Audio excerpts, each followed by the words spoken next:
What is going on, guys? This is obviously Jordan here, back again with another video. I think now that I sat down in this room, I think I'm going to get a lot of echo from like all of these walls, but we'll see what I can do and post. This is obviously, as I said, it's Jordan with another video. I'm out in the living room today, got the nice cardinal red sofa in the back, lovely setting. And today, if you can't already know from the title, we're going to be talking about just cars, but obviously when it comes to your first car, what car you should look for when you're in the market for a new car, for a first car even, and I guess some of my thoughts, some of my experiences on having my own current car, still my first car, and what you can take away from that. So before, obviously, without further ado, we're going to get into this video. Before that, if you have any comments, again, as always, get at me down below in the comments, otherwise hit me up on Instagram, Twitter, whatever. I'm always out there, I'm always replying to people. Let's get this, get this conversation going, get this discussion started. But with that out of the way, let's go. So now, I assume you're someone, you just passed your test, or maybe your test is booked and you're looking forward to getting a car very, very soon, so you can maybe finish your lessons in it, take your test in that car, whatever. You're looking for your first car in the market. And I imagine if you're watching this video, you're probably not like mega rich. I assume your parents aren't going to be the ones buying you this car. So you actually have to think a bit more about the prices of it. Can you afford it? Is it necessary? What are the specs going to be? What can you reasonably expect from that? And before I even go into it, I'm going to give you, I guess, my biases away. Like, I drive a Toyota Aygo. It's a 1 litre car. It's 5 doors, well, technically 4 with a boot, but that's something that people don't even realize, to be fair. So, but yeah, it is technically a 5-door car. The boot does actually count as a door. But that's me. I got a 1 litre. I got a small car because I live in London. It just made so much sense with congestion charge still have to pay, but it's called ULEZ, the ultra low emission zone. Because my car's only a 1 litre, I can pretty much drive in and out of that, no charges. I can pretty much drive in basically anywhere in London apart from the congestion charge zones, no charges. I can park most places quite easily because it's a small car. It's efficient, so I pay about £40 every time I fill up the tank, and I can do about 400 miles on that £40. That's like, I can do quite a lot. So for me, it was a great deal. It made a lot of sense to buy it, and I've heard a lot of great things about Toyota, Japanese cars. Obviously the hype is German engineers, but I'm not trying to buy an Audi right now. I haven't really got the money for that. So yeah, I'm obviously a Toyota guy. Fundamentally, I'm a big Tesla fan, but I don't have the peas like that right now to cop a Tesla. But for me, I guess, why did I buy a 1 litre? And I talked about it literally just now as well, but in a bit more depth. As I said, I live in London, which is way cheaper. It's literally a small car, so I can get in and out of traffic quite easily. I can get in and out of parking spaces quite easily. But also, I looked for a car that was quite spacious as well. So even though the car itself is small, the frame is quite, the metals and materials are quite thin, and I can drop the back seats. So I do have quite a bit of storage space. I can move into and out of university in 1, if not 2 trips whenever I need to do it. So it's quite quick, quite easy. It's very, for me and for what I need, it's a perfect car. Toyota, Japanese motors, as I said, because they're quite, the materials are quite thin, they're quite cheap to fix as well. And most people that are buying a first car, that are buying a second-hand, a used car, you have to think about repairs as well. So 9 times out of 10, your car's gonna have quite a few miles on it, and 9 times out of 10, you're gonna have at least one issue using it, be it like the gearbox, the exhaust. I've had tires. Well, to be fair, tires aren't exclusive to old cars, but I've had my tires, but not burst, but be pierced a couple times. So that's the thing. Just small repairs, like I can't remember what it's called. It's like a box, like a water tank under your car or something. All these random issues that can happen, and you'd want to get them fixed as cheaply as possible when they do happen, because otherwise, if you get, for example, like an Audi, as I just mentioned, for German motors, German cars, they're quite expensive to fix. So even though you might be getting a good deal on a used Audi A1 or A3 or something, maybe an older model, if you scratch the door and you want to fix that door, it's going to cost you a lot more with an Audi than with a Toyota, than with a Vauxhall, than with a Ford, than with any of these, I guess, cheaper, lower market vehicles. So that's something to think about as well. And also insurance. 1 litres, typically, the smaller the engine size, the cheaper the insurance will be. So a 1 litre for me is quite cheap. But also, like, where you live. Some people I know study in Bristol, so instead of using the London postcode, use a Bristol postcode to get cheaper insurance. So that's another way to do it. Adding another driver. There are several tips and tricks to get cheaper insurance. But fundamentally, if you get an older car, not too old, because it needs to have good safety standards, but like old enough, let's say within like 5 to 10 years old, it's got a small engine, and it's not too big as well. You're getting very, very cheap insurance, and that fundamentally, that works very well for me. For you guys, for other people, for people that are looking for the first car, thinking what should I get, I think obviously a lot of what I said so far comes into it as well. But I think the first thing you need to think about, first thing you need to consider is what your budget is. And I don't just mean your budget for the car, I also mean, as I said, the budget for repairs, and for insurance and for petrol. Because fundamentally, if you're only going to uni and back, or if you're only driving in and around the city, you don't really need a big car. You don't really need a big. I mean, people think about, obviously the bigger the engine, you also have more speed as well. You can travel faster, but pretty much every road in the country's got a speed limit on it. If not literally every road, I assume. And my car at 1 litre can comfortably get to 70 miles per hour on the motorway when I'm trying to go to uni. So you don't necessarily need a bigger car to do that. Obviously it's a bit more comfortable. Maybe you want a bit more space in your car, and if that's the case, then of course look at maybe some bigger cars. But there's no need to compromise price for size in every sense, because you can get, for example, I got an iGo from Toyota, but Toyota also offer a Yaris, which is like a bigger model, but they do also come in like 1 or 1.2 litres. I know Vauxhall, they have like the Corsa, or they have the Astra, which again is a bit bigger, but they still have like 1.2, I think 1.4 litres as well. So you can still get small engines in bigger cars. It's just about understanding what you need and I guess what you can reasonably afford. And as I said, repairs come into it. I wouldn't accommodate more than, let's say, like £600 in terms of lifetime repairs. I think I've only spent about 500 in terms of total repairs over the 3 and a bit years I've had the car. So if you think about that, let's say 200 a year maybe, then that's probably a rational way to look at it as well, because you have to account for that. Even though your car may never break down, hopefully it doesn't, hopefully you have no issues and you can just put the money back in the bank. But you want to have it there just in case, or at least know that you have money available to deal with the problems if they do arise. And that should transcend cars into like every industry. You should never like buy a house, for example, you can't afford to maintain it, or like a PlayStation console, or your phone. That's why I got this case recently for my Pixel. If you saw my switching to Apple video, that switch hasn't taken place yet. In fact, I've actually made a bigger investment into Android, but that's for another video. But yeah, think about the costs, because let me just tell you how much it cost me. Like my car itself cost £1,400, £1,400. The insurance in my first year was a bit higher than normal because I had a moped beforehand, and even though I had 2 years of no claims discount, I had 2 accidents on that, and even though none of them were full accidents, you still have to pay, your premium still got up for that. So I paid about £1,600 actually for that, so I paid £3,000 in total for the car and for the insurance. And then, because I was going from London to Bristol and back quite frequently, I don't have the exact numbers on me, I never actually took notes at the time, but I filled up at least once every 2 to 3 weeks, and over the course of a year, that's what, 20 to 26 fill-ups, and I only ever filled up when it was like on 1 bar, or like just very close to empty, so I basically paid £35 to £40 each time. I don't know the maths off the top of my head, I just set random numbers, but it's all going to be here. So you can kind of get a gist of what my first year costs and expenses were.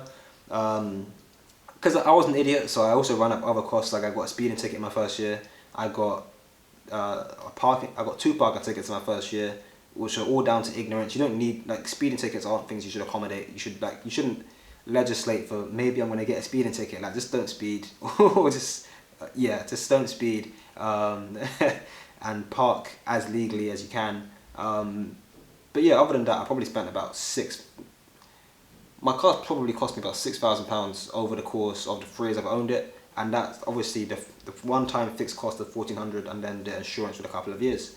But one thing on that, which I think is more of a money tip than a car tip, is like, yeah, it's all good and well to get a brand new car, but it's important to remember that cars depreciate. Cars are depreciating assets, which means that if you buy it in year 1 for 10 grand, in year 2 it's going to be worth 9,000, year 3 will be 8,000, year 4 will be 7,000 or something, and it will just keep going down, because the value of cars depreciate over time, and the value decreases the most, I think, in the first 4 years or the first 5-6 years.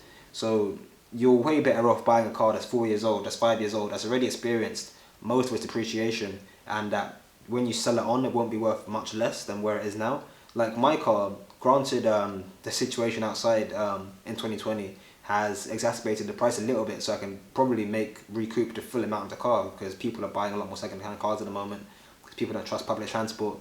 So yeah, technically the price of a car is a bit has risen a tiny bit because of the circumstances, but typically Toyota Aigos from 2008, they've been selling for about 900, £1,000 anyway, so I'm only actually losing out £400 on that initial cost, which is something that a lot of you guys should consider as well, because unless you're buying a car, your first car, to last you for life, or some people just want to drive it into the ground and then get a new car and keep driving cars into the ground until they can afford to get a proper brand new one.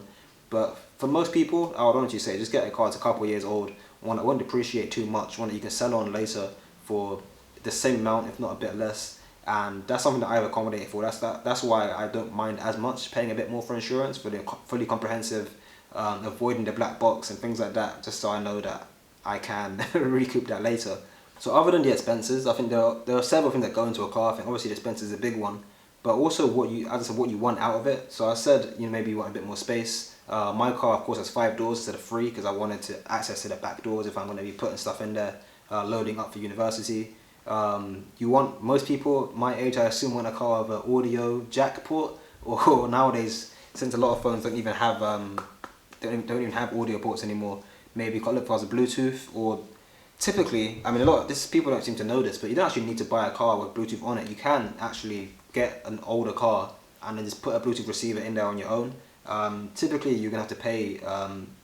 You might have to pay for an installation, so I'm to put that into the car. Otherwise, you can literally just buy it's probably like this big. It's not very big. A little receiver, plug it into your audio port. You might have to charge it up every now and then just Bluetooth from your phone to the receiver and it'll play. So there are ways around it. There are several ways to get around having to, like, some people think you have to pay extra for a car with more modern features, but you can just upgrade older cars with modern tech. There are a lot of ways around that, so don't look into the details too much.